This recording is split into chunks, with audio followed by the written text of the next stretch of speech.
ఓం నమో వెంకటేశాయ. వామదృశాం మనోహరా వామజుషాం ఫలాహరా గోవింద గోవింద.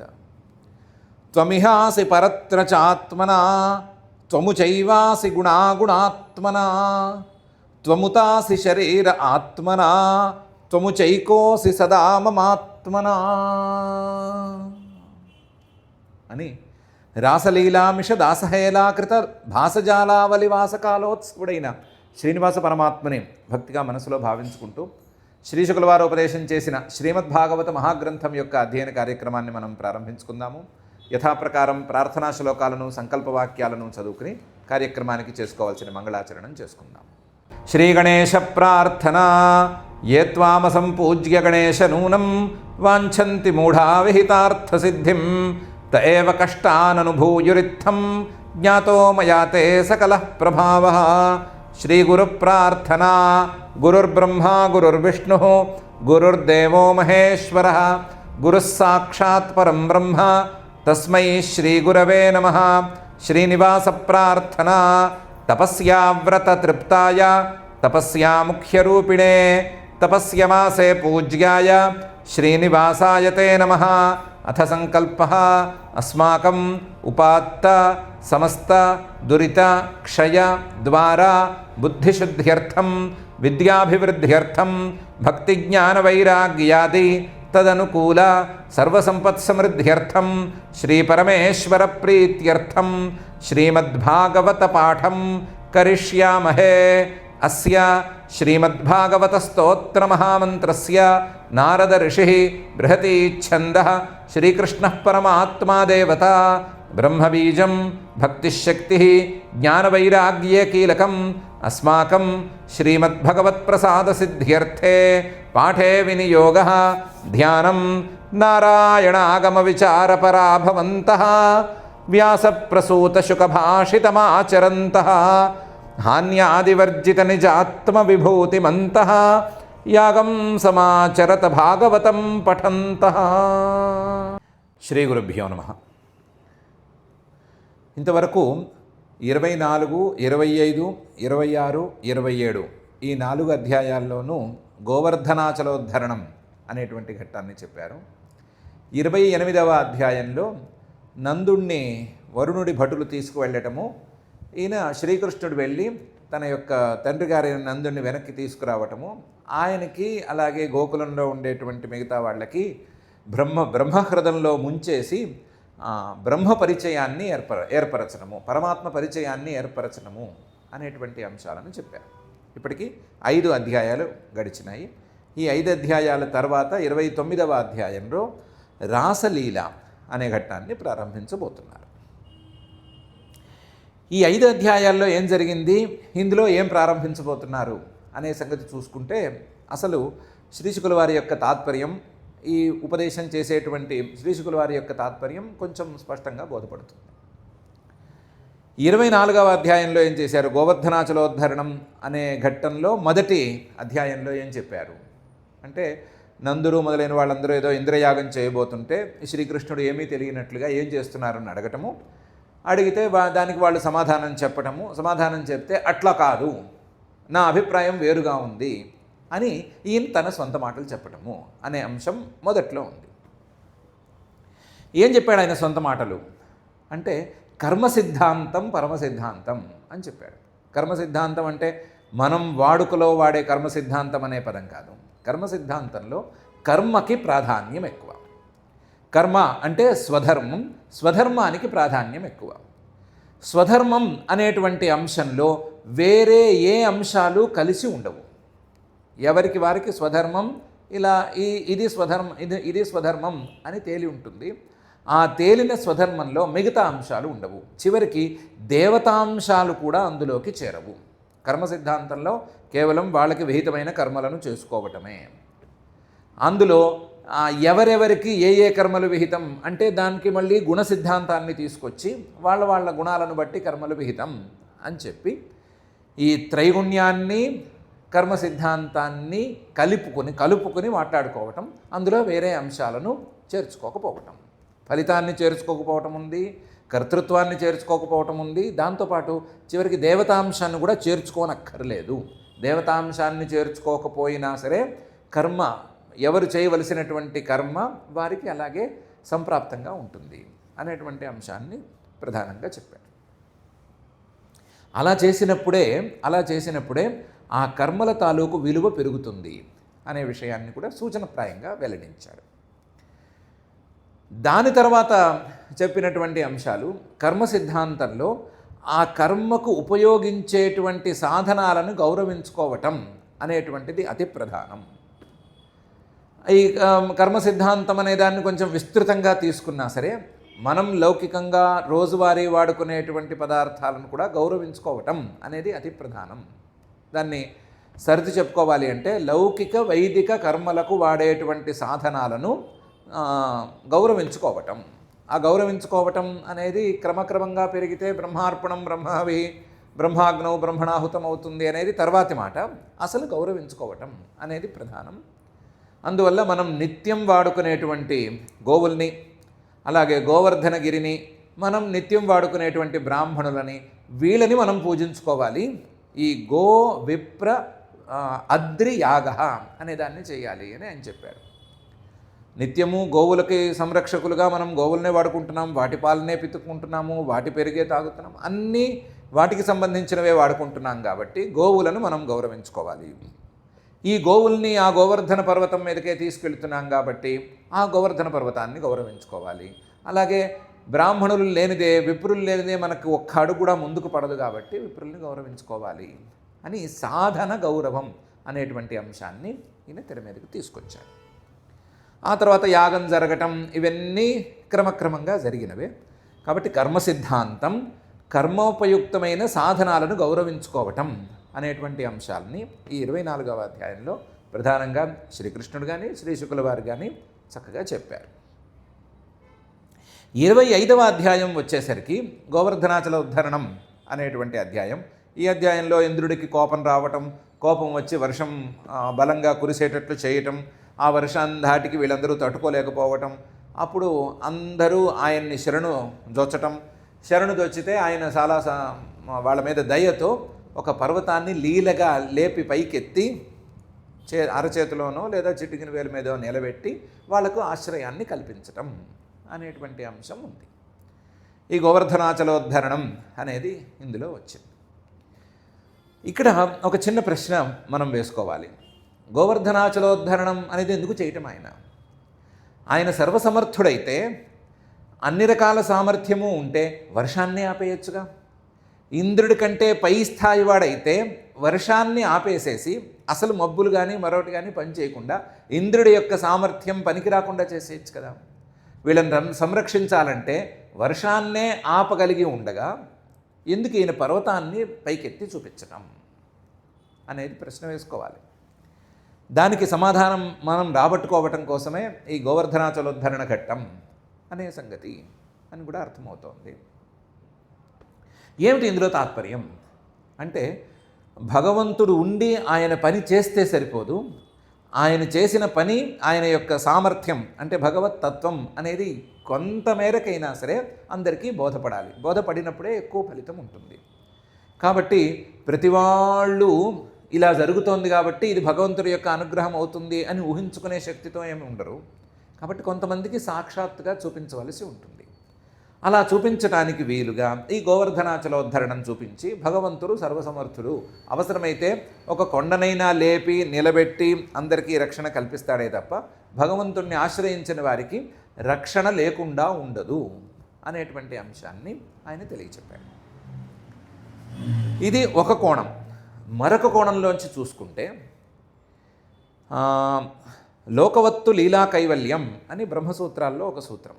ఆ సూత్రంలో భాష్యంలో శంకరాచార్యులు వారు ఒక చిన్న ప్రశ్నను లేవనెత్తారు. ఏంటంటే, ఈ సృష్టి చేయటం అనేది చాలా పెద్ద పని కదా. సృష్టి చేయటం అనేది ఇంత పెద్ద పని అయినప్పుడు ఇంత పెద్ద పనికి ప్రయోజనం అనేది ఉండాలి కదా. పెద్ద పని అని ఉంటే కనుక ప్రయోజనం తప్పనిసరిగా ఉండాలి కదా. ప్రయోజనం లేకుండా ఇంత పెద్ద పని ఎవరు చేయరు కదా. కాబట్టి ఈ సృష్టి చేసేటువంటి పరమాత్మకి ఈ సృష్టితో ఏదో ఒక ప్రయోజనం ఉండి తీరాలి అనే ప్రశ్న. దానికి సమాధానంగా లోకవత్తు లీలా కైవల్యం అనే సూత్రం వచ్చింది. లోకవత్తు లీలా కైవల్యం, అది కేవలం ఆట మాత్రమే, లీల, అది పరమాత్మ యొక్క లీల, దాంట్లో ప్రత్యేకించి ప్రయోజనాలను వాటిని చూసుకోనక్కర్లేదు అని సాధారణంగా సమాధానం. కొంచెం లోతుల్లోకి దిగి చూస్తే చెప్పుకోవలసినటువంటి సమాధానం, పరమాత్మ చేసిన ఈ సృష్టి మన కంటికి చాలా పెద్దదిగా విస్తృతంగా కనిపిస్తుందే కానీ నిజానికి ఆయన దృష్టితో చూస్తే అసలు దీనికి విలువే లేదు. మన దృష్టితో చూస్తే చాలా భారాన్ని నేను మోస్తున్నట్లు ఉంటుంది, కానీ ఆయనకి ఇది లెక్కలేదు. ఆయన యొక్క సామర్థ్యం ముందు, ఆయన యొక్క ఐశ్వర్యం ముందు, సర్వసమర్థత అనే దాని ముందు ఈ సృష్టి అనేది లెక్కలేదు. ఇలాంటి సృష్టిల్ని ఎన్నిటినో ఆయన ఇప్పటికే చేసి ఉన్నాడు. ఇలాంటి సృష్టిలు ఎన్నో వచ్చినాయి, ఎన్నో కరిగిపోయినాయి. ఎంతోమంది హిరణ్య గర్భులు వచ్చారు, ఎంతోమంది బ్రహ్మలు వచ్చారు, ఎంతోమంది ఇంద్రులు వచ్చారు. ఈ సృష్టిలు ఒకదాని వెంట ఒకటి కరిగిపోతూనే ఉన్నాయి. అవన్నీ ఆయనకి లెక్కలేవు. ఆయన సామర్థ్యం ముందు గురుతర సంరంభ ఇయం సృష్టి అనే మాట కుదరదు. అది చాలా స్వల్పం. ఆయనకి ఏదో పరమాణువు తాలూకు వ్యవహారాలే తప్ప ఇవన్నీ సృష్టిలు ఇవేమీ కష్టమైనవి కావు అన్నప్పుడు ఇంత పెద్ద సృష్టి చేసిన వాడికి దీంతో ఏదో ఒక పని ఉండాలి దీంతో ఏదో ఒక ప్రయోజనం ఉండాలి అనే మాటకి విలువే ఉండదు. ఇది లోకవత్తు లీలా కైవల్యం అనే సూత్రం యొక్క స్ఫూర్తి.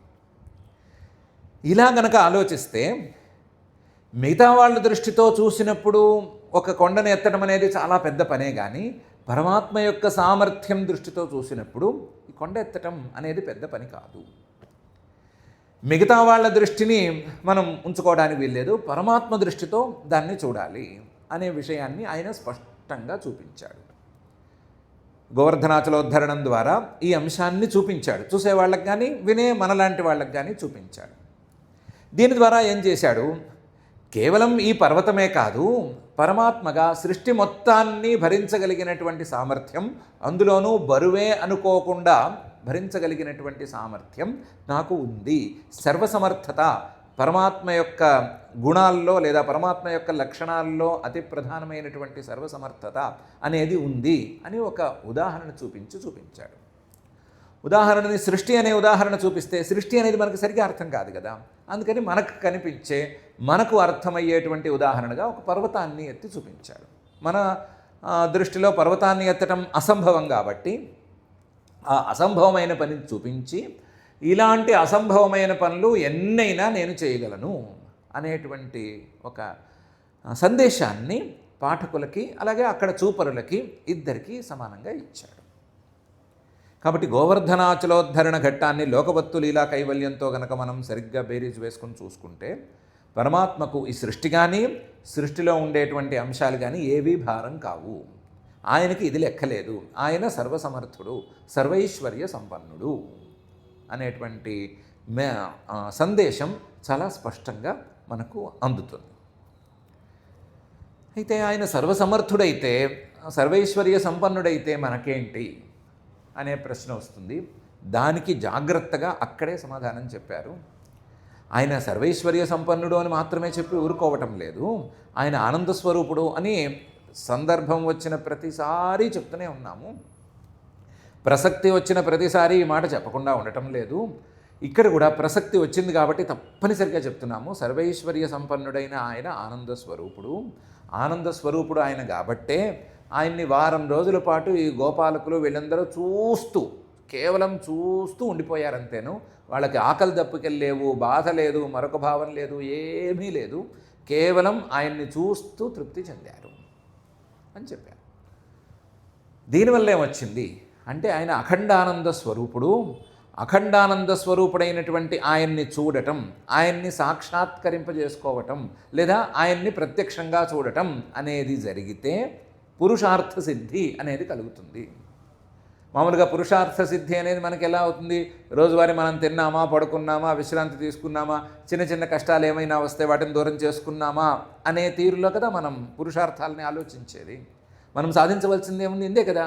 రోజువారీ తింటాం, కాసేపు పడుకోవటం, విశ్రాంతి తీసుకోవటం, అరిగేంత వరకు అటు ఇటు తిరుగుతూ ఉంటాం, లేదా ఏమైనా కష్టాలు వస్తే వాటిని తీర్చుకుంటూ ఉండటం, ఇదే కదా మనం చేసేది.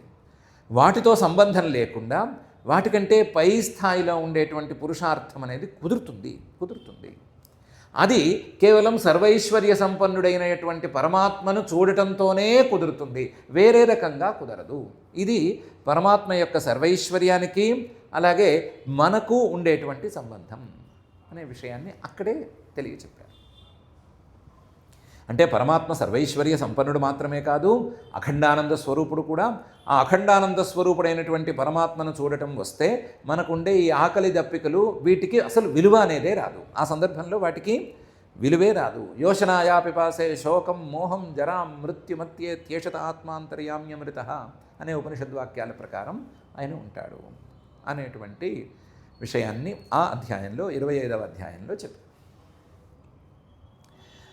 ఇంకొక తర్వాతి అధ్యాయంలో చాలా విచిత్రమైన అంశం ఏంటిది? గోవర్ధనాచలోద్ధరణం పూర్తయింది, ఎక్కడ వాళ్ళని అక్కడికి పంపించేసేసాడు. వాళ్ళందరూ ఇన్నేదో పొగిడారు, ఇన్ని కావలించుకున్నారు, కన్నీళ్లు పెట్టుకున్నారు, అన్నీ అయిపోయినాయి. అవన్నీ అయిపోయినాయి. నందుడి దగ్గరికి ఊళ్ళో ఉండే పెద్దవాళ్ళందరూ వెళ్ళారు. వెళ్ళి, యావండి మీ పిల్లవాడు ఏమిటి ఇలా ఉన్నాడు, చిన్నప్పటి నుంచి మనం చేయలేని మనం ఊహించలేని పనులు చేస్తున్నాడు, ఈయనెవడో మహానుభావుడల్లే ఉన్నాడు, మహానుభావుడైతే మన మధ్య ఎందుకు పుట్టాడు అని వాళ్ళు చిన్నప్పటి నుంచి శ్రీకృష్ణుడు చేసినటువంటి లీలల్ని, ప్రధానమైన లీలన్నిటినీ ఏకరువు పెట్టి ఈ విషయాన్ని నందుడి ముందు ఉంచారు. నందుడు దానికి సమాధానం ఏం చెప్పాడు? నాకు గర్గ మహర్షి ఇంతకుముందే చెప్పాడు, ఈయన అలౌకిక పురుషుడు, ఈయనకి ఏదో 3 గుణాలున్నాయి, లేదా 4 రూపాయలున్నాయి, 5 రూపాయలున్నాయి, అవన్నీ కాదు, ఈయన మనకి గోకులానికి చాలా శ్రేయస్సులను అందిస్తాడని చెప్పాడు. కాబట్టి నేను కూడా ఈయన్ని పరమాత్మగా నమ్ముతున్నాను, పరమేశ్వరుడిగా నమ్ముతున్నాను అని చెప్పాడు. ఇది స్థూలంగా ఆ అధ్యాయంలో ఉండేటువంటి విషయం. ఇందులో ఏదో కథాగమనంలా కనిపిస్తుంది, కానీ చాలా అపూర్వమైన విషయం ఒకటి ఉంది. ఏంటంటే పరమాత్మ గురించి కాదు, మన ఊహకి అందనటువంటి విషయాలను వేటిని గురించైనా ఎవరైనా మనకు చెబితే ఏదో విన్నట్టు ఉంటుంది, ఏదో అర్థమైనట్టు ఉంటుంది, కానీ మనసుకి పూర్తిగా ఎక్కదు. గర్గ మహర్షి గారు ఈ నందుడికి ఇంతకుముందు ఈ వాక్యాలే చెప్పారు. చెప్పినప్పుడు ఆయనకి పెద్దగా ఏమీ విశేషంగా అర్థం కాలేదు. ఆయన వాక్యాల తాలూకు అర్థం తెలుస్తోంది, ఏదో విశేషం ఉంది అని లీలామాత్రంగా గోచరిస్తోంది, అంతవరకే. ఆయన పెద్ద ఆయన కాబట్టి అబద్ధం చెప్పడం అనే విశ్వాసం గర్గ మహర్షి మీద నందుడికి ఉంది. కానీ ఈ సంఘటనలన్నిటినీ క్రమక్రమంగా చూసిన తర్వాత, ఏ సంఘటనలు? పసివాడుగా ఉన్నప్పుడు జరిగిన సంఘటనల దగ్గర నుంచి ఈ రోజు వరకు, గోవర్ధనాచలోద్ధరణం వరకు ఉండేటువంటి సంఘటనలన్నిటినీ స్పష్టంగా చూసిన తర్వాత, తన కళ్ళతో కొన్ని, చెవులతో కొన్ని ఇలా తెలుసుకున్న తర్వాత ఏమైంది? ఆ గర్గ మహర్షి గారు చెప్పినటువంటి వాక్యాలకు అర్థం విశేషంగా తెలుస్తోంది. ఇంతే. ఇదే ఈ అధ్యాయం తాలూకు స్ఫూర్తి. ఏ పరమాత్మ గురించిన వాక్యాలైనా సరే అర్థమవ్వచ్చు, అర్థం కాకుండా కూడా పోవచ్చు. అర్థమైనా సరే మనసుకు సరిగ్గా ఎక్కకపోవచ్చు, ఏమైనా కావచ్చు. కానీ క్రమక్రమంగా దాన్నే గనక మనం సాధన ద్వారా సమకూర్చుకుంటూ ఉంటే, దాన్నే గనక సాధన ద్వారా కొద్దిగా అనుభవంలోకి తెచ్చుకుంటూ ఉంటే, ఆ వాక్యాల తాలూకు అర్థం సాక్షాత్కారంగా మారి తీరుతుంది. మారేంత వరకు ఈ వాక్యాలు ఏవో చెప్తున్నాయో అర్థమవుతోంది, కానీ అదేం నిజం అనిపించట్లేదు అని వాటి మీద అవిశ్వాసం పెట్టుకోకూడదు. ఆ వాక్యాలు చెప్పిన దారిలో సవ్యంగా గనక నడుచుకుంటే, ఆ వాక్యాలను వింటూ, ఆ వాక్యాలను అర్థం చేసుకుంటూ, లోపలికి ఎక్కించుకుంటూ, ఇంకొంచెం లోపలికి వెళ్ళాలి, ఊరాలి, నానాలి, ఇలాంటి పదాలను వాడుకుంటూ మనల్ని మనం సమాయత్తపరుచుకుంటూ ఉంటే, అనుభవం గనక కొద్దిగా వచ్చినట్లయితే ఈ వాక్యార్థం అనేది స్థిరమైపోతుంది. వాక్యార్థే స్థిరీకార అని శాస్త్రీయ పరిభాష. అది జరుగుతుంది. అది జరిగేంత వరకు మనం దాన్ని వాక్యం మీద అవిశ్వాసం పెంచుకోకూడదు. వాక్యాన్ని ఉచ్చరించిన వాడి మీద అవిశ్వాసం అయితే అసలే పెట్టుకోకూడదు. దాన్ని అనుభవంలోకి తెచ్చుకునే దారులను మనమే వెతుక్కుంటూ ఉండాలి అనేటువంటి సందేశం ఆ అధ్యాయంలో ఉంది. ఇది చాలా విలువైన సందేశం నిజానికి. ఎందుకంటే భగవంతుడి గురించి చెప్పారని అనుకున్నా, లేదా ఇంకొక తీరులో పరమాత్మ గురించి చెప్పారనుకున్నా, నిర్గుణ పరబ్రహ్మ గురించి చెప్పారనుకున్నా, వాక్యాల మీద విశ్వాసము, ఆ వాక్యాలను అనుభవంలోకి తెచ్చుకోవటానికి ప్రయత్నము, వీటి మీద కనుక మనం దృష్టి పెట్టకపోయినట్లయితే ఆ వాక్యాలు కేవలం శబ్దమాత్రాలుగా మిగిలిపోతాయి. శబ్దమాత్రాలుగా మిగిలిన ఆ వాక్యాలకి పెద్దగా విలువ ఉండదు. అలా వాక్యాలను విలువలేని వాటిగా తయారు చేసుకోవటం కంటే ఆ వాక్యార్థ స్థిరీకారం మీద దృష్టి పెట్టడం అనేది చాలా అవసరం. ఆ వాక్యార్థ స్థిరీకారం మీద దృష్టి పెట్టే పరమాత్మ గురించినటువంటి కథలు వినాలే తప్ప మరొక దృష్టితో, ఇంకొక దృష్టితో, వేరే దృష్టితో, లేదా ప్రశ్నలను పెంచుకునే దృష్టితో ఈ పరమాత్మను గురించి వినకూడదు అనేటువంటి సందేశం అందులో ప్రధానంగా ఉంది. ప్రశ్నలు వేయటం ప్రతి సందర్భంలోనూ పెద్ద తెలివికి చిహ్నమేం కాదు. ప్రశ్నలు వేయటం అనేది వినటానికి చిహ్నం, జిజ్ఞాసకి చిహ్నం, లేకపోతే దాని మీద ఆలోచన సాగుతోంది అనే దానికి చిహ్నం. కానీ ప్రశ్నలు వేయటం అనేది పరమావధేమి కాదు. ప్రశ్నలు వేయటం అనేది వినటం తాలూకు చివరి మజిలీయం కాదు. ఆ ప్రశ్నలు రాకుండా చూసుకోవటానికి ఈ శ్రోత చేసేటువంటి ప్రయత్నానికి విలువ ఎక్కువ అనే విషయాన్ని ఈ అధ్యాయం ద్వారా స్పష్టంగా తెలుసుకోవచ్చు. ఇప్పుడు ఈ అధ్యాయం ఇక్కడితో పూర్తయిపోయింది. వాక్య విశ్వాసం అనే దాన్ని ప్రధానంగా పెట్టినటువంటి ఈ అధ్యాయం ఇక్కడికి పూర్తయిపోయింది. తర్వాత అధ్యాయంలో 27వ అధ్యాయంలో ఇంద్రుడు సురభి ఇద్దరు వచ్చారు. ఇంద్రుడేమో క్షమాపణలు చెప్పుకున్నాడు. సురభేమో నువ్వు నా గో సంతతికి బాగా ఉపకారం చేసి పెట్టావు, కాబట్టి నేను నా పాలతో నిన్ను అభిషేకిస్తాను, బ్రహ్మగారు నాకు అనుమతి ఇచ్చాడు, నిన్ను ఇంద్రుడిగా నేను అభిషేకిస్తాను అని చెప్పి అభిషేకం ప్రారంభించింది. ఇంద్రుడు కూడా ఆకాశకంగా తీసుకొచ్చి ఆయనకి అభిషేకం చేశాడు. ఇంద్రుడు అభిషేకం చేసి ఇంద్రుడిగానే అభిషేకం చేసి గోవింద అని పేరు పెట్టి ఆయన తన దాన్ని తాను వెళ్ళాడు అనేటువంటి అంశం ఉంది. ఇది సర్వేశ్వరత్వానికి చిహ్నం. ఇంద్రుడు అనేవాడు ముల్లోకాలకు అధిపతి. ఆయన గనక దెబ్బతీస్తే గోలోకం వాళ్ళు ఎలాగైతే అల్లల్లాడిపోయారో, లేదా గోకులంలో వాళ్ళు ఎలాగైతే అల్లల్లాడిపోయారో అలా అల్లల్లాడిపోతారు అందరూ. కానీ ఈయన పరమాత్మ అనేవాడు ఇంద్రుడి కంటే పై స్థాయి వాడు. ఇంద్రుడి కంటే పై స్థాయి వాడు కాబట్టి సర్వేశ్వర అనే మాట కుదురుతుంది. ఆయన సర్వేశ్వరుడు అయితేనే ఆయన అఖండానంద స్వరూపుడు అవ్వటానికి అవకాశాలు మన మనసులో లేదా మన ఆలోచనల్లో మెరుగవుతాయి. సర్వేశ్వరుడు కాకపోతే, ఆయన కాకుండా మరొక ఈశ్వరుడు ఉండే మాట అయితే ఈయన అఖండానంద స్వరూపుడు అవ్వడానికి అవకాశాలు మన మనసులో చాలా సన్నగిల్లిపోతాయి. కాబట్టి ఆయన సర్వేశ్వరుడు, అందరికంటే పైవాడు, అధ్యవోచద అధివక్త అనే తీరులో ఆయన ఉంటాడు అనే విషయాన్ని అధ్యాయంలో తెలిపారు. ఆ సర్వేశ్వరత్వం స్పష్టంగా ఉందో లేదో, ఇంద్రుడి కంటే పైవాడు, ఇంద్రుడి కంటే మిగతా వాడు ఎంతమంది ఉన్నారో వాళ్ళందరికంటే గొప్పవాడు అవుతాడో కాడో అనే సందేహం ఏమైనా ఉంటే ఆ సందేహాన్ని తీర్చడం కోసం, ఆ సర్వేశ్వరత్వ స్థిరీకరణం కోసం 28వ అధ్యాయాన్ని మళ్ళీ మొదలుపెట్టారు. అందులో వరుణుడు అనేటువంటి లోకపాలకుడు వచ్చాడు. ఆయన భటుడు నందుడిని తీసుకెళ్ళిపోతే ఈయన వెళ్ళి వరుణుడి దగ్గర నుంచి తండ్రిని విడిపించుకొచ్చాడు. విడిపించుకురావడం పెద్ద విషయం కాదు. కృష్ణేచ సన్నతిం తేషాం లోకపాల మహోదయం నందస్త్వతీంద్రియం జ్ఞాత్వా లోకపాల మహోదయం కృష్ణేచ సన్నతిం జ్ఞాత్వా అని శ్రీకృష్ణుడి మీద వరుణుడంతటి వాడికి ఉండేటువంటి గౌరవం, వరుణుడి యొక్క సంపదలు, ఆయన స్థాయి, ఆయన ఆధిపత్యము, ఆయన ఐశ్వర్యము, ఆయన వైభవము ఇవన్నీ ప్రత్యక్షంగా చూసిన నందుడికి ఆయన శ్రీకృష్ణుడి పట్ల ఎలా ఉంటున్నాడు అనే విషయం చూసేసరికి ఓహో, వరుణుడి కంటే కూడా ఆయన శ్రీకృష్ణుడు చాలా పెద్దవాడు, వరుణుడు మొదలైనటువంటి దిక్పాలకులు ఎంతమంది ఉన్నా సరే అంతకంటే కూడా ఈయన పరమాత్మ గొప్పవాడు అనేటువంటి భావం రావడానికి ఆస్కారం ఏర్పడింది. కాబట్టి ఈయన యొక్క సర్వేశ్వరత్వ స్థిరీకరణం అనేది ప్రత్యేకించి అందులో జరిగింది. ఈ సర్వేశ్వరత్వం అందరికంటే పై స్థాయిలో ఉండటం, సర్వసమర్థత్వం అనేదే ప్రధానంగా నడుస్తూ వస్తోంది ఈ 3 అధ్యాయాల్లోనూ.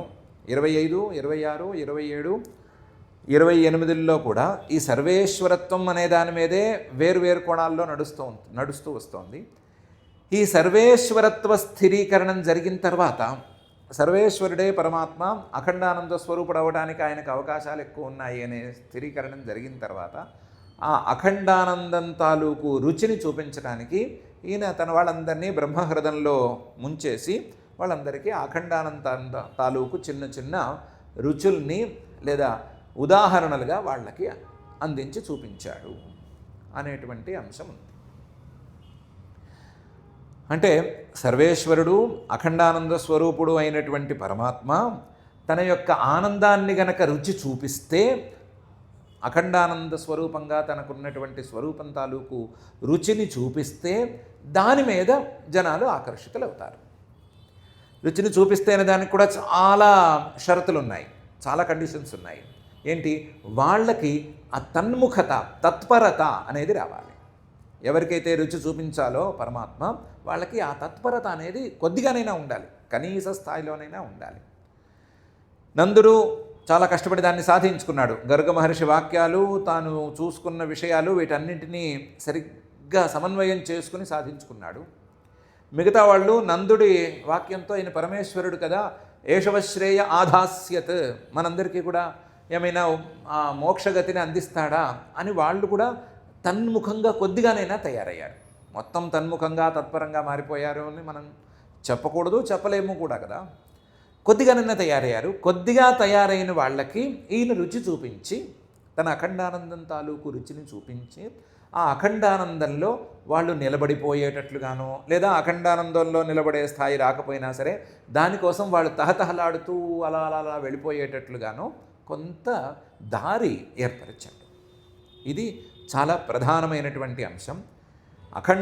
అఖండానందం తాలూకు రుచి తెలియకపోతే, అఖండానందం తాలూకు రుచి కొద్దిగానైనా సరే తెలియకపోతే ఆ ఆనందపు దారిలో నడవటం అనేది కష్టం. అఖండానందం తాలూకు రుచి తెలియాలంటే కొద్దిగా దాని మీద తన్ముఖత అనేది కొంచెం ఉండాలి, దాని మీద సమ్ముఖత ఉండాలి. అటువైపు కాస్త మనస్సు వెళ్ళాలి. వెళితే అప్పుడు రుచి తెలుస్తుంది. రుచి తెలిస్తే మరొక అడుగు పడితే ఇంకొక అడుగు, చివరికి అఖండానంద ప్రవేశం అనేది సాగుతుంది. ఈ రుచి అనేది ఎవరికి బాగా తెలుస్తుంది అంటే, ఈ తన్ముఖత అనేది ఎక్కువ ఎవరికి ఉంటుందో, ఆ తన్ముఖత తత్పరత దాకా ఎవరికైతే వస్తుందో వాళ్ళకి రుచి బాగా తెలుస్తుంది. రుచి చూపించినంత మాత్రాన సరిపోదు, రుచి ఆయన చూపించినంత మాత్రాన సరిపోదు. రుచి తెలుసుకునే వారికి యోగ్యత ఎంతవరకు ఉందో ఆ యోగ్యత మేరకు రుచి తెలుస్తుంది. కొంచెం ఉదాహరణ చూసుకుంటే, తీపి తాలూకు రుచి చూపిస్తే పిల్లలు దాన్ని తింటారు, బాగుంది అనుకుని తింటారు. కొంచెం నాలుగుకి రాస్తే తర్వాత తినాలని అనుకుంటారు. పిల్లలు కాదు, పెద్దవాళ్ళు కాదు, ఎవరికైనా సరే మొదలు కాస్తంత నోట్లో వేసి చూసుకోండి, రుచి చూసుకోండి, నచ్చితే తినండి అంటే నోట్లో వేసుకుంటారు, రుచి చూస్తారు, నచ్చితే తింటారు. ఈ రుచి చూసేటప్పుడు నోరంతా గనక వేరువేరు రసాయనాలతో నిండిపోయి ఉండి, నోరంతా ఏవేవో ఉండి, అసలు దీని తాలూకు రుచి తెలియడానికి అవకాశమే లేకపోతే, నాలిక మీద ఇంత మందాన ఏదో తెట్టు కట్టి అసలు ఈ రుచి ఆ టేస్ట్ బడ్స్కి వెళ్ళకపోతే రుచి తెలుస్తుందా? తెలియదు కదా. కాబట్టి రుచి తెలుసుకునేందుకు ఒక యోగ్యత ఉండాలి. నోరు, నాలుక అన్నీ శుభ్రంగా ఉండాలి. నోరు కడుక్కోవాలి, నోటి మీద ఏం ఉండకూడదు, లోపల నుంచి పైత్య రసాలు ఏవి ఊరకూడదు, చాలా ఉన్నాయి, చాలా కండిషన్స్ ఉన్నాయి. మనం లెక్క చేయం కానీ చాలా కండిషన్స్ మీదే రుచి అనేది తెలుస్తుంది. రుచి తెలిస్తే నచ్చుతుంది, నచ్చితే తినాలనిపిస్తుంది, దానికోసం ప్రయత్నం ప్రారంభమవుతుంది. అలాగే పరమాత్మ తాలూకు అఖండానందం తాలూకు రుచి తెలియాలంటే కొంత యోగ్యత ఉండాలి. ఆ యోగ్యత ఉన్న వాళ్ళకి రుచి తెలుస్తుంది. ఆ యోగ్యతని ఎవరికి వారు సాధించుకోవాలి. రుచి కోసం ఎవరైనా ముక్క పెట్టమంటే పెడతారు కానీ నోరు కడగమంటే ఎవరు కడుగుతారు? ఎవరి నోరు వాళ్ళే కడుక్కోవాలి కదా. నోట్లో ఏముందో, నారికి మీద ఏం తెట్టు కట్టిందో, నోరంతా ఏ రసం ఉందో, అది పచ్చి రసమో లేదా పసరో మరొకటో తెలియాలి కదా. అవన్నీ కడుక్కోవాలి కదా. ఎవరికి వాళ్ళు నోరు కడుక్కుంటే రుచి తెలుస్తుంది. అలాగే ఎవరికి వారు పరమాత్మ వైపు మనం తన్ముఖంగా వెళ్ళాలి అని అనుకుంటే ఆయన చూపించే రుచి తెలుస్తుంది అనే విషయాన్ని దృష్టిలో పెట్టుకుని ఈ రాసలీల అనేటువంటి పై అధ్యాయాన్ని 29వ అధ్యాయాన్ని శ్రీ శుకుల వారు ప్రారంభిస్తున్నారు. ఈ రాసలీల అనేది ఈ రకంగా సర్వేశ్వరత్వ స్థిరీకారం చేసిన తర్వాత, వాక్యార్థ స్థిరీకారము, సర్వేశ్వరత్వ స్థిరీకారము చేసిన తర్వాత, సర్వేశ్వరుడైనటువంటి పరమాత్మ తాలూకు ఆనందపు రుచి అనే దాన్ని తెలియ చెబితే, ఆ ఆనందపు రుచిని అందుకోవటానికి యోగ్యత ఉన్నవాళ్ళైతే ఆ రుచిని అందుకుని ఆయన వైపు పరుగులు పెడతారు. ఆయన వైపు పరుగులు పెడితే ఆయన యొక్క అఖండానందం అందుతుంది అనే విషయాన్ని చెప్పడం కోసం దీన్ని ప్రారంభించారు. పనిలో పని దీనికి ఇంకొక మాట కూడా కలుపుకుంటే, పరమాత్మ తాలూకు అఖండానందపు రుచి అందుకోవాలన్నా, ఆ అఖండానందం వైపు పరుగులు పెట్టాలన్నా, అఖండానందాన్ని అందుకోవాలన్నా ముందు ఏం కావాలి అంటే దానికి విరుద్ధంగా చేసేటువంటి పనులను చేయటం మానుకోవాలి. తీపి రుచి నోటికి తెలియాలంటే ఏం చేయాలి? నోటి నిండా మిగతా రుచుల్ని వేసుకోవటం మానేయాలి. నోటి నిండా వేపాకు నములుతూ తీపి తెలియటం లేదు అనుకుంటే ఎక్కడ కుదురుతుంది? వేపాకు నమలటం మానేయాలి. లేదా వేపాకు కాదు, మరొక ఆకు కాదు, మరొకటి కాదు, నోట్లో కడిగేసిన తర్వాత ఇంకోటి ఏది ప్రవేశించకూడదు. తీపి తెలియటానికి వీలుగా నోరు పరిశుద్ధంగా ఉండాలి. అలాగే పరమాత్మ తాలూకు అఖండానందం మనసులో నిలవాలి అంటే మనసు పరిశుద్ధంగా ఉండాలి. మనసు పరిశుద్ధంగా ఉండటం అంటే మనసు వైరాగ్యంతో పరిపూర్ణం అవ్వాలి. మనసు వైరాగ్యంతో పరిపూర్ణమైనప్పుడే, మనసు పరిశుద్ధమైనప్పుడే ఆయన యొక్క అఖండానందం తాలూకు రుచి మనసుకు తెలుస్తుంది అనే అంశం కూడా పనిలో పని ఉంది. దాని మీదే, ఆ వైరాగ్యం మీదే ఈ రాసలీలా ఘట్టం మొత్తం సాగుతుంది. అఖండానందాన్ని ఆయన ఎలా పరిచయం చేశాడు, ఎలా రుచి చూపించాడు అనేటువంటి అంశంతోనే ఈ రాస పంచాధ్యాయి నడుస్తుంది. దానికి తగ్గట్లుగానే శ్రీశుక ఉవాచ, శ్రీశుకుల వారు 29వ అధ్యాయంలో మొదలుపెట్టి చెప్తున్నారు.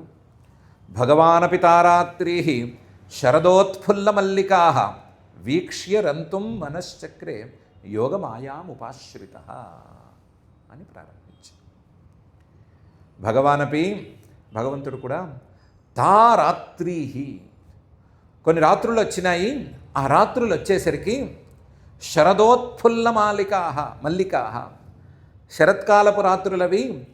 శరత్కాలపు రాత్రుల్లో మల్లెలు కూడా, శరత్కాలంలో విరిసే మల్లెలు కొన్ని ఉంటాయేమో లేదా ఉండేవేమో, ఆ మల్లెలన్నీ చక్కగా విరుస్తుంటే, అంటే ఆ మల్లెలన్నీ వికసిస్తుంటే, ఆ వికసిస్తున్న రాత్రుల్ని చూసి వీక్ష్య రంతుం మనశ్చక్రే, మనం కూడా కాస్త సంతోషంగా ఉండాలి అని అనుకున్నాడు. మనం కూడా రమించాలి అని అనుకున్నాడు. వీక్ష్య రంతుం మనశ్చక్రే, అదేంటి పరమాత్మ ఏంటి మనం ఆనందంగా ఉండాలి అని అనుకోవటం ఏంటి? ఆయన ఆనంద సాగరం అని కదా ఇంతసేపటి నుంచి చెప్పుకుంటూ వస్తున్నాము. అంటే యోగమాయాముపాశ్రిత. అప్పుడప్పుడు ఆయన ఏం చేస్తాడంటే, ఆత్మారాముడైనా సరే, అఖండానంద స్వరూపుడైనా సరే యోగమాయను పని చేయనిస్తాడు కదా. ఆ యోగమాయాముపాశ్రిత, యోగమాయతో యోగమాయని పని చేయనిచ్చి, ఆ యోగమాయను అందుకుని, ఏ యోగమాయనైతే అందుకుని శరీరాన్ని ధరించాడో శ్రీకృష్ణుడుగాను, ఆ యోగమాయను పని చేయనిచ్చి యోగమాయాముపాశ్రిత వీక్ష్యరంతుం మనశ్చక్రే, ఈ రమించటం అనేది మనం చేయాలి అని అనుకున్నాడు. భగవానపి తారాత్రీ శరదోత్ఫుల్లమల్లికా వీక్ష్యరంతుం మనశ్చక్రే యోగమాయాముపాశ్రిత అని శ్రీశుకుల వారు అంటున్నారు. కానీ నిజానికి ఇది సరిపోలేదు. ఏంటంటే ఆయన ఏంటి ఈ మాట అనుకోవటం ఏంటి? ఆయన ఎంత కాదన్నా ఆనంద సాగరుడు యోగమాయను పని చేయనిచ్చినా లేదా యోగమాయను పని చేయనివ్వకపోయినా, ఎలా ఉన్నా సరే ఆనందం తాలూకు చిన్న చిన్న కణికల్ని అందుకోవటం అనేది కుదిరే పని కాదు.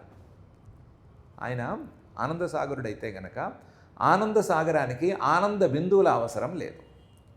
ఒకవేళ కనుక రాసలీల పెట్టుకున్నా సరే ఆనంద బిందువులు కాకపోతే ఆనంద బిందు కణ సమూహం అనే చెప్పుకోవాలి. అంతకు మించి ఎక్కువ చెప్పుకోవడానికి లేదు, ఎక్కువ ఏం లేదు.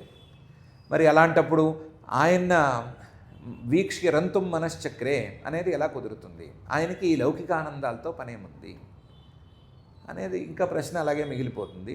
దాన్ని కొంచెం జాగ్రత్తగా చూసుకుంటే, భగవంతుడు కూడా శరదోత్ఫుల్ల మల్లికా, శరత్కాలంలో ఉండేటువంటి మా మల్లెలు విరిసిన ఆ రాత్రులను చూసి, అయ్యోయ్యో నేను మాటిచ్చాను వాళ్ళకి, తారాత్రి, ఎవరికి మాటిచ్చాను?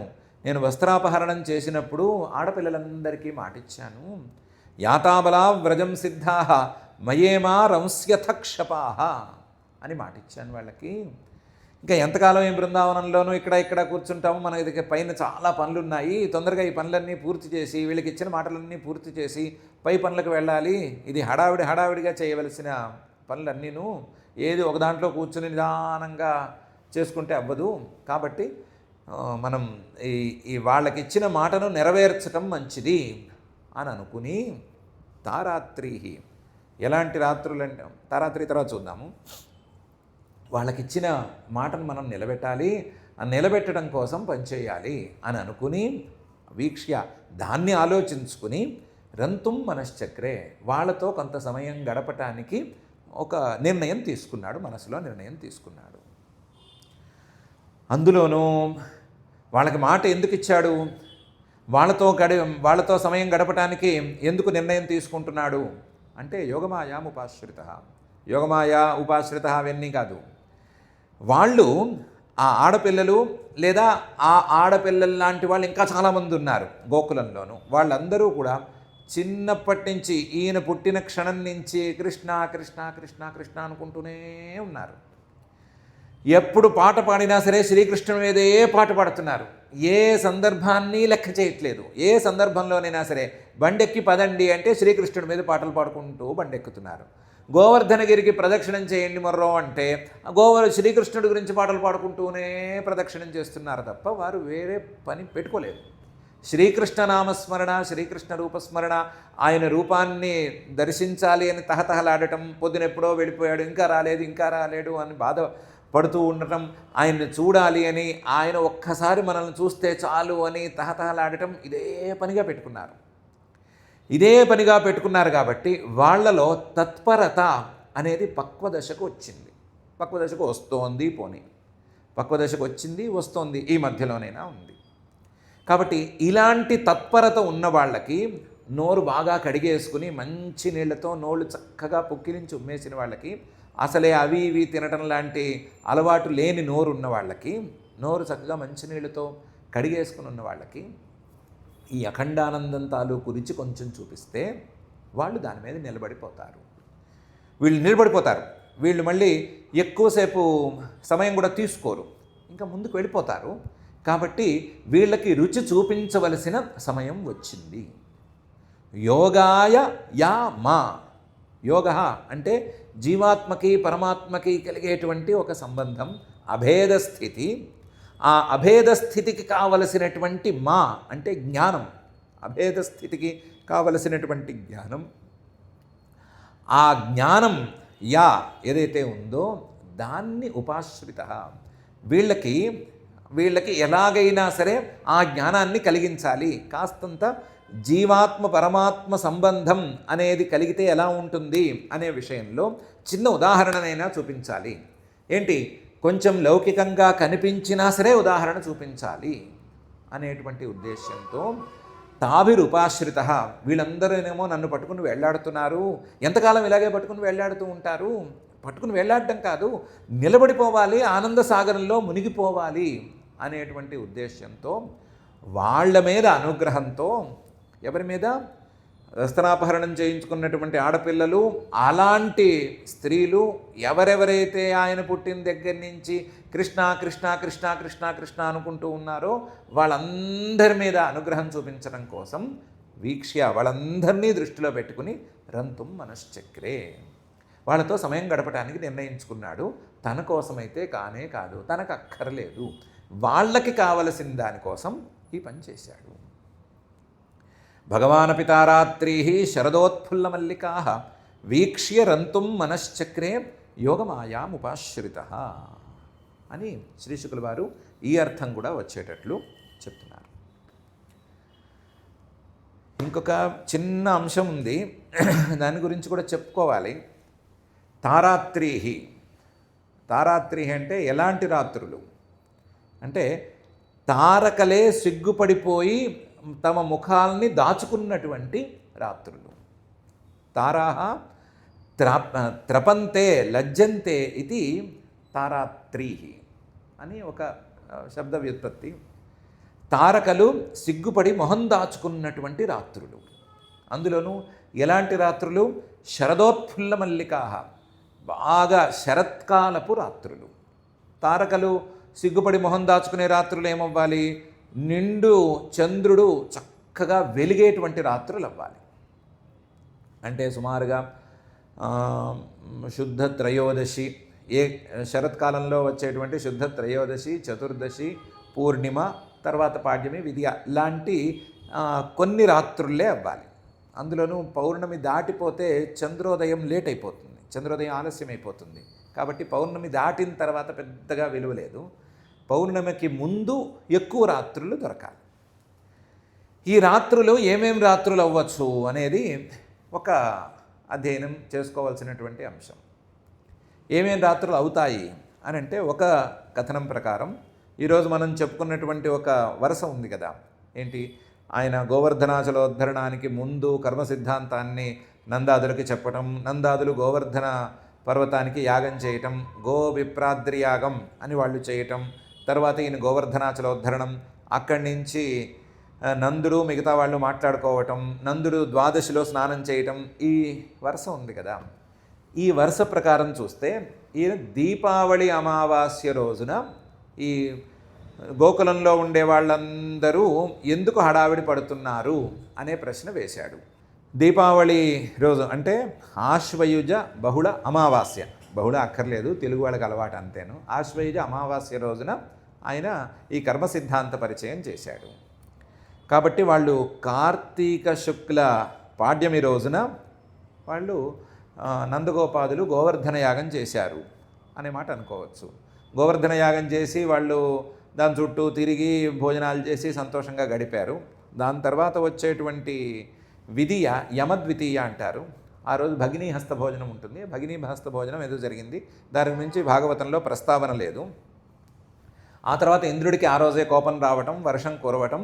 వర్షం కురిస్తే కార్తీక శుక్ల తృతీయ నుంచి ఈయన కార్తీక శుక్ల నవమి వరకు 7 రోజుల పాటు అఖండంగా ఆ గోవర్ధనాచల పర్వతాన్ని పైకెత్తి నిలబెట్టడం అనే పని చేశాడు అని అనుకోవచ్చు. తర్వాత నందుడు ఊళ్ళో వాళ్ళందరూ మాట్లాడుకోవటం, ఇదంతా కూడా దశమి రోజున జరిగింది అని అనుకోవచ్చు. ఏకాదశి రోజునో దశమి రోజునో ఇంద్రుడు సురభి వీళ్ళొచ్చి శ్రీకృష్ణుడికి అభిషేకం చేశారు అని అనుకోవచ్చు. ఆ ఏకాదశి రోజునే నందుడు ఉపవాసం చేశాడు. ఉపవాసం చేసి ద్వాదశి రోజున నదికి స్నానానికి వెళ్ళాడు. ద్వాదశి రోజున వరుణుడి భటులు ఆయన ఎత్తుకుపోయారు. శ్రీకృష్ణుడు వెళ్ళి ద్వాదశి రోజున తిరిగి తెచ్చాడు.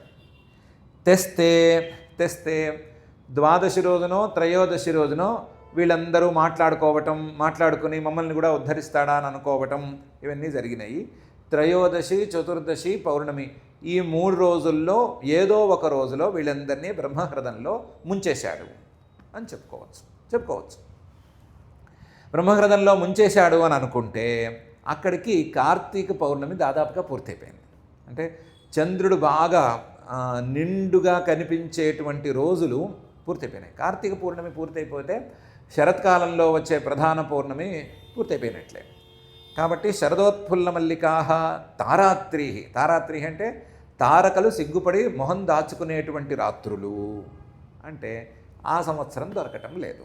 కాబట్టి ఇది జరిగిన సంవత్సరానికి ఈ పని చేశాడు అని అనుకోవచ్చు. ఒక అధ్యయనం ప్రకారం ఇలా అనుకోవచ్చు. కాస్త డేట్స్ని అడ్జస్ట్ చేసేసుకుని ద్వాదశితోనే ఇదంతా పూర్తి చేసేసాము అని అనుకుంటే, ఏంటి నందుడిని వెనక్కి తేవటం, వాళ్ళందరినీ బ్రహ్మహృదంలో ముంచేయటం ద్వాదశికే పూర్తి చేసేసారని అనుకుంటే ఈ త్రయోదశి, చతుర్దశి, పూర్ణిమ లాంటి తిథులు దొరుకుతాయి. ఆ సంవత్సరమో పై సంవత్సరమో. ఇప్పుడు ఈ 26వ అధ్యాయంలో ఆ ఊళ్ళో పెద్దలు మాట్లాడిన మాటల ప్రకారం అయితే సప్తహాయనో బాలః, 7 ఏళ్ళు ఉన్నాయి ఈయనకి ఏం చెప్తున్నారు వాళ్ళు. కాబట్టి 7 ఏళ్ల పిల్లవాడు ఈయనప్పటికి. 7 ఏళ్ళు సంవత్సరం దాటిందనుకుంటే 8 ఏళ్ళు. 7 ఏళ్ళు కానీ 8 ఏళ్ళు కానీ పిల్లవాడు ఈయన. మనమేమో సప్తహాయన బాలః అని వాళ్ళు ఏదో చిన్న పిల్లవాడు అని అనుకుంటున్నారు. మనం 10-12 ఏళ్ళు వేసుకోవచ్చు అని అనుకున్నాము. ఎందుకంటే వయస్సు గురించి క్రమక్రమంగా ఏం చెప్పుకుంటూ రావట్లేదు. ఈయనకి ఇక్కడ ఇంత వయసు పూర్తయింది అని చెప్తూ రావట్లేదు. అందువల్ల మనం ఉజ్జాయింపుగా చూసుకుంటున్నదే. మనమేమో ఏదో పెద్దవాళ్ళు కదా, పిల్లవాడి మీద ముద్దు కొద్దీ తక్కువ వయసు చెప్తున్నారు, ఆయనకేం మరీ 7 ఏళ్ళు లేవు, 10 ఏళ్ళలో 12 ఏళ్ళలో ఉన్నాయని అనుకుంటున్నాము. మథుర చేరే నాటికి 12 ఏళ్ళు ఉన్నాయి ఆయనకి సుమారుగాను. కాబట్టి 10-12 ఏళ్ల మధ్యలో ఉన్న పిల్లవాడనైనా అనుకోవచ్చు. 7 ఏళ్ల పిల్లవాడు లేదా 8 ఏళ్ల పిల్లవాడు, 10 ఏళ్ల పిల్లవాడు, 12 అయితే దాటలేదు. అది పిల్లవాడు. ఆ 12 ఏళ్ల వయస్సులో ఆయన ఈ శ్రీకృష్ణ అవతారంలో వీక్ష్య రంతుం మనశ్చక్రే యోగమాయాముపాశ్రిత. కాబట్టి ఈ వయసులో, ఈ కాలంలో వాళ్ళ మీద అనుగ్రహం కోసం, వాళ్ళకి ఒక ఆనందానుభూతిని పంచడం కోసం, అది కూడా అఖండానందానుభూతికి కావలసిన రుచిని పంచడం కోసం ఆయన వీక్ష్య రంతుం మనశ్చక్రే యోగమాయాముపాశ్రిత అని ఈ శ్లోకాన్ని ఇలా కూడా చూసుకోవచ్చు. ఈ అధ్యయనం కూడా మనకి చాలా పైపైన ఉపయుక్తం అవుతుంది. పరమాత్మకి అదేమి రమించే వయస్సు కూడా కాదు. ఈ రాసలీలతో ఆయన ఏమి రమించే వయస్సు కూడా కాదు. అది 7 అయినా 8 అయినా 10 అయినా 12 అయినా అవకాశమే లేదు. కాబట్టి ఆయనకి వీక్షిరంతుం మనశ్చక్రే అనేది ప్రధానం కాదు. వాళ్ళకి అఖండానందం తాలూకు రుచిని అందించడమే పరమ లక్ష్యం అని స్పష్టంగా తెలుస్తుంది. ఆ విషయాన్ని కూడా తెలియజేయటం కోసం శ్రీ శుక్ల వారు భగవానపి తారాత్రీ శరదోత్ఫుల్ల మల్లికా వీక్ష్య రంతుం మనశ్చక్రే యోగమాయాముపాశ్రిత అని అంటున్నారు. ఆ రాత్రులు ఎలా ఉన్నాయి? ఆ రాత్రుల్లో గోపికల్ని ఆకర్షించడానికి ఈయన ఏం చేశాడు? గోపికలు వీళ్ళందరూ ఈయన దగ్గరికి ఎలా వచ్చారు? అందరూ కలిసి కట్టకట్టుకుని వచ్చారా, లేదా విడివిడిగా వచ్చారా? ఏమైనా పనులు మానుకుని వచ్చారా, పనులు చేసుకుంటూ వచ్చారా, పనులు పూర్తి చేసుకుని వచ్చారా అనేది పైన విషయం. మనం ఎలాగూ తొందరపడే వాళ్ళమేమీ కాదు, తొందరపడి హడావిడిగా అన్నీ టకటక కథ చెప్పేసుకునే వాళ్ళమేమీ కాదు, నిదానంగా చూసుకునే వాళ్ళమే. అందులోనూ మన నిదానానికి ఈ మధ్య విఘ్నాలు కూడా ఎక్కువ రావడంతో నిదానం ఎక్కువ కూడా అయిపోయింది. కాబట్టి నిదానంగానే చూసుకుందాము, కంగారేం లేదు. ఆ రాత్రుల గురించి చక్కగా వర్ణించుకుందాము.